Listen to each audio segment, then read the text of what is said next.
Vamos lá para a Unimed, então. Olha só, saúde agora com a Unimed Piracicaba. Vai lá!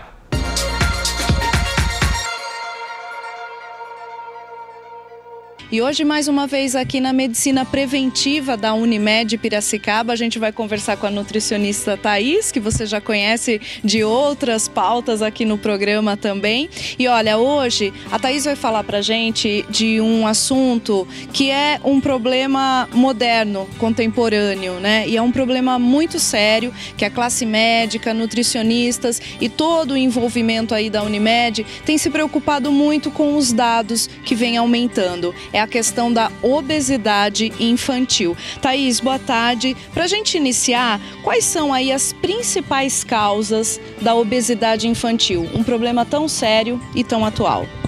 Oi, boa tarde. Com certeza, a hora que a gente vai falar em obesidade infantil, a gente tem que pensar em dois pilares, né? Então, a alimentação irregular e a falta de atividade física, né? Que são os dois parâmetros aí que a gente vai... E que, com certeza, nesse mundo moderno, como você mesmo falou, está sendo agravado, né? Então, a alimentação, o acesso a alimentos muito processados, industrializados, de baixo valor nutricional, muito cheio de calorias, cheio de gorduras, de açúcares, né? E a falta de atividade física, né? A inatividade física da maioria das crianças aí, que a gente fala, esse tempo que eles têm hoje de tela, né? Se a gente equivalesse a mesma quantidade de tempo para alguma prática de atividade física, não precisa ser, na verdade, monitorada, mas atividade lúdica mesmo, de criança, de brincar mesmo, né? Com certeza ajudaria bastante na prevenção dessa obesidade que realmente está sendo um grande problema. É isso, né, Thaís? E a gente sabe que isso vai causar um problema aí para a vida toda dessa criança, né? A gente sabe que tudo que acontece na nossa fase de criança, nos primeiros anos de vida, tudo é refletido durante a vida toda, seja na parte emocional, né, psicológica, física e alimentar. Isso também influencia muito. Queria que você falasse um pouco como é que essa alimentação e a obesidade, né, eventualmente de uma criança, vai influenciar na vida adulta dela. Então, o que a gente sabe, os dados mostram que a obesidade infantil traz o prejuízo para a saúde na fase adulta, né? Então, o risco da obesidade na criança pode acarretar a problemas no adulto, como diabetes, hipertensão, colesterol alterado e, com certeza, comprometer os anos de vida e de qualidade de vida que a gente fala, né? Então, a obesidade estar instalada desde a infância é um risco muito maior, né, para o adulto, para o idoso, para ao longo da vida das pessoas. Então, pode ser que durante a infância os pais, né, não percebam os problemas que isso vai acarretar, mas a gente sabe que isso, durante muito tempo, é na vida adulta dela que ela vai sofrer as consequências. Isso, com certeza. Muitas vezes a gente, na infância, a gente não tem a magnitude do problema, né? Fica achando, não, mas quando for maior, pode ajustar, melhorar, mas isso já é um risco, né? A gente sabe, por exemplo, doenças tipo aterosclerose, problemas coronários, tudo isso já desde a infância, o acúmulo de gordura, né, nessas artérias, que é um risco, né, que com certeza o adulto vai ter muito mais riscos depois, né, a longo prazo. Então, desde a infância, estando acima do peso, com uma má alimentação, com alterações nos exames, com certeza vai levar a um adulto aí de maior risco. Thaís, e nesse sentido, qual que é o primeiro passo, então, dos pais, dos responsáveis e da família como um todo, ajudar, né? Como é que tem que proceder com essa criança que está ou com obesidade, que foi diagnosticada com obesidade, ou até mesmo com sobrepeso? Então, assim, a partir do momento que a gente faz o diagnóstico, ou os pais observam na escola mesmo alguma diferença aí mesmo na criança, no comportamento, tudo, a gente procurar o profissional, né, que é capacitado para fazer o diagnóstico completo, fazer a avaliação completa, né? E depois interferir de uma maneira nessa vida da criança, né? Eu falo não só nos hábitos em relação ao que o profissional passou de orientação, mas desde um todo, na casa, na comunidade, na escola, em todas as atividades que a criança está inserida, né? Para que isso torne uma mudança de hábito mesmo e que com isso ela consiga aplicar os bons hábitos que a gente espera que ela tenha, que ela mude ou que ela introduza na rotina dela.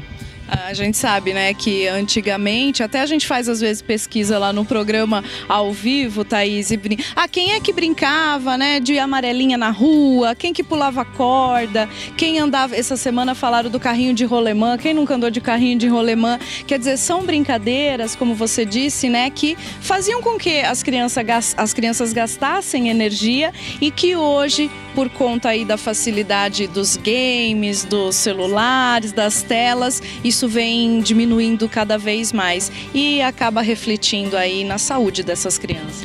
Com certeza, né? A inatividade física, então, quando a gente pensa na obesidade infantil, é um parâmetro que a gente tem que considerar, né? E da alimentação, o acesso hoje, a alimentação está muito mais induzida a esse excesso de gordura, excesso de açúcar, e as crianças, elas têm o paladar bem seletivo, então, assim, a gente precisa orientá-los, né? Para que eles busquem a melhor forma, mas sem um grande sofrimento, sem uma grande interferência na rotina delas, né? Mas ir inserindo essa mudança de hábito, de escolhas alimentares de uma forma harmoniosa e tranquila, equilibrada, né? Para que dure a longo prazo.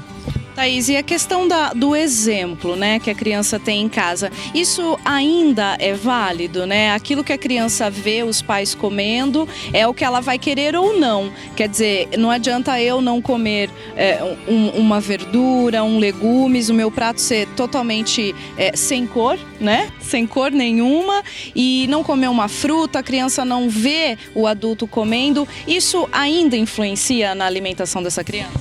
Com certeza, né? Os estímulos que a criança recebe, né? Os reforços positivos, o ambiente familiar saudável, né? Para um todo, né? Para o desenvolvimento total da criança, para as escolhas alimentares, né? E a gente fala, né, do fator genético, né? Existe isso, mas também existe o fator genético, falou ambiental, né, que é como é a compra dessa casa, o que tem na geladeira dessa casa, o que tem na mesa de todos, né, e que hábito que eles têm, né, qual a rotina que tem do alimento saudável ou não saudável, né, dos exemplos, né, até muitas vezes a própria criança também traz, né, alguma mudança aqui na escola, porque hoje a gente tem muito essa orientação de melhorar a vida das crianças, né, e nas escolas tem provar alguma coisa nova, né, e quantas crianças levam até para casa isso, muitas vezes eles dão exemplo até, né, para os pais, mas com certeza a gente sempre retomar, trazer uma coisa nova e transformar o ambiente alimentar um ambiente sadio, né, não só de itens saudáveis, mas de harmonia, né, não pode ser uma cobrança, não pode ser uma coisa impositiva, tem que ser prazerosa e de rotina e de bem-estar, né, a alimentação tem que ser isso. Isso aí, olha, a gente vai para um intervalo rapidinho, a Thaís volta com a gente daqui a pouco para falar mais sobre esse tema que interessa a todo mundo, né? Então, mamães, papais, vovós e vovôs que estão aí acompanhando o programa, professores, educadores, né? Fica aí ligadinho, a gente vai tomar uma água e já volta. A Unimed Piracicaba enumera tudo o que tem de melhor para oferecer a você. O mais completo plano de saúde da cidade e região. Só a cooperativa médica líder em Piracicaba conta com mais de 590 médicos cooperados. Programas de medicina preventiva, pronto atendimento adulto, infantil, ortopédico e ginecológico. E o melhor, você. Vendas 19 34 17 1800. Unimed Piracicaba, 47 anos de muita saúde. E nós já estamos de volta aqui na Medicina Preventiva, o espaço da Medicina Preventiva que fica aqui no centro de Piracicaba. A Unimed tem diversas atividades, né, englobando aí, pensando no bem-estar e no dia a dia dos seus colaboradores. E a Unimed Preventiva, ela justamente pensa em todas essas questões de uma vida saudável. E hoje a gente está aqui com a Thaís, nutricionista, falando um pouco de um tema que é extremamente importante e um tema, um assunto moderno, né? Um problema da modernidade é a obesidade infantil e o sobrepeso também das crianças. A Thaís comentou com a gente que aumentou muito, né, de uns anos para cá. Os índices são realmente assustadores de quantas crianças estão com sobrepeso ou ainda obesas, né? E isso é um problema que a Unimed também volta os seus olhos para que a gente discuta esse problema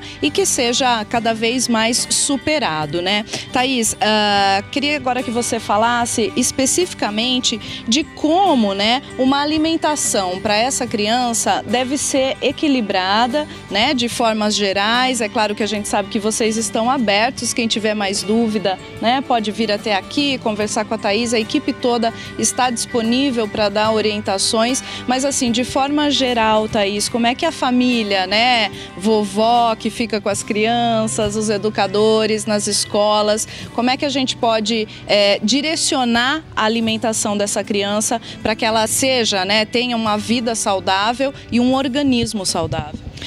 Então, assim, com certeza a gente trabalhar de forma individualizada, né? Respeitando os hábitos, o limite de cada criança, de cada família, né? De cada crença, de cada cultura, né? Isso é importante. Mas, de uma maneira geral, introduzir a alimentação saudável é importante para todas as crianças, né? Então, desde da introdução alimentar nos primeiros meses de vida, a partir dos 6 meses, né? E ao longo da vida, né, introduzir de maneira saudável. Então, reforçar sempre a questão das frutas, fazer com que as crianças acompanhem, por exemplo, as compras de coisas frescas, né, das frutas, verduras, legumes, ter um combinado com elas de provar alguma fruta diferente, mostrar para elas a variedade de cores, né, porque as crianças elas são muito curiosas, né, então a gente trazer esse lado de curiosidade para as crianças e introduzir de uma maneira mais natural na rotina delas, né, para ser um hábito, né. É importante também um grupo que a gente precisa reforçar bastante com as crianças e que na pré-adolescência, adolescência fica muito comprometido, são os leites e derivados de leite, né, que é importante por causa do cálcio, do fortalecimento dos ossos. Então são itens que a gente também não pode esquecer de colocar no dia a dia das crianças. Porque você diz na adolescência porque os jovens tendem a diminuir o consumo de cálcio? Isso, na verdade os jovens tendem a substituir, né, o leite, que é uma coisa muitas vezes remete um pouco à infância, né, ou à primeira infância, e aí eles acabam substituindo por outros líquidos que não têm o valor nutricional, né, de proteína, de cálcio, né, que os derivados e o leite têm. Né, outro grupo, sempre reforçar também com as crianças as carnes, né, a questão do ferro, os substitutos que a gente teria aí direto, a carne de frango, né, também pensar nos feijões, né, nos grãos, que aí tem bastante ferro, bastante proteína. Então assim, a gente pensar numa alimentação equilibrada como um todo, né, respeitando o hábito de cada família, mas caso haja necessidade a gente introduzir algum item diferente, introduzir os itens integrais, por exemplo, então a aveia, o carboidrato integral, tudo isso para ir criando hábito, né? Que muitas vezes os familiares não têm o hábito, daí não introduz, mas muitas vezes até a criança aceita até melhor do que os próprios adultos, né? Porque o paladar está se formando e vai se formar de uma maneira mais saudável. É isso mesmo, né, Thaís? E olha, pensando, né, sempre em difundir cada vez mais essas informações, a Unimed está preparando um evento, na verdade uma palestra, né, aberta aí ao público, que vai acontecer já semana que vem. Queria que você falasse um pouquinho. Na segunda-feira, dia 14, a gente vai ter uma ação, né, uma palestra no período da manhã, às 10 horas, e à tarde, às 15 horas, que vai ser sobre introdução alimentar. Então, a partir dos 6 meses que o bebê não está em amamentação exclusiva, né, porque a gente sabe que o que a gente recomenda, né, o aleitamento exclusivo até os 6 meses, e a partir daí é uma insegurança de muitas mães, muitos responsáveis, né, de como que a gente vai começar essa introdução alimentar. O que precisa ter, em qual horário, em qual momento, qual a porção, qual a quantidade. Isso a gente vai tirar as dúvidas e daí essas mães, todos estão convidados, os acompanhantes, pode até trazer as crianças também. Então o público-alvo aí são gestantes, familiares? Gestantes, mães que estão com o bebê pequenininho, de 2, 3 meses, 4 meses, até antes de começar isso, né? Porque já vão tirando as dúvidas, porque quando o bebê tiver 6 meses, a introdução aí adequada, de forma adequada, a introdução alimentar. Perfeito. E os profissionais que vão estar acompanhando? Isso, vai ter a equipe de nutrição, né? Então são as nutricionistas e a equipe de enfermagem, né? As enfermeiras que acompanham toda a parte do aleitamento materno, tudo isso da boa introdução aí alimentar daí.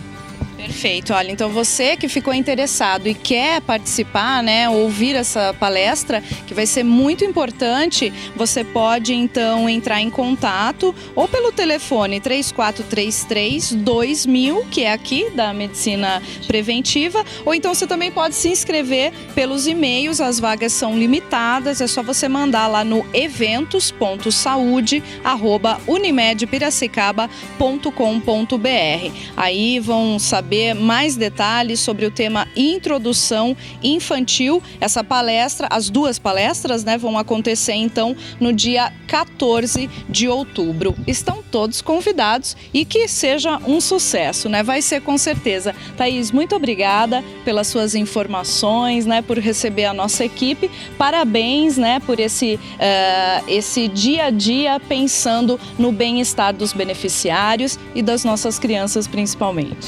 Obrigado, boa tarde, boa noite a todos, né? É um prazer, com certeza, a gente conseguir divulgar mais sobre a nutrição e a gente entrar na casa dos beneficiários, né? Trazendo informações para que a gente melhore a saúde de todos. Unimed Piracicaba, parabéns Unimed Piracicaba, a obesidade com as crianças, né? Que tem que tomar cuidado. Muito bom.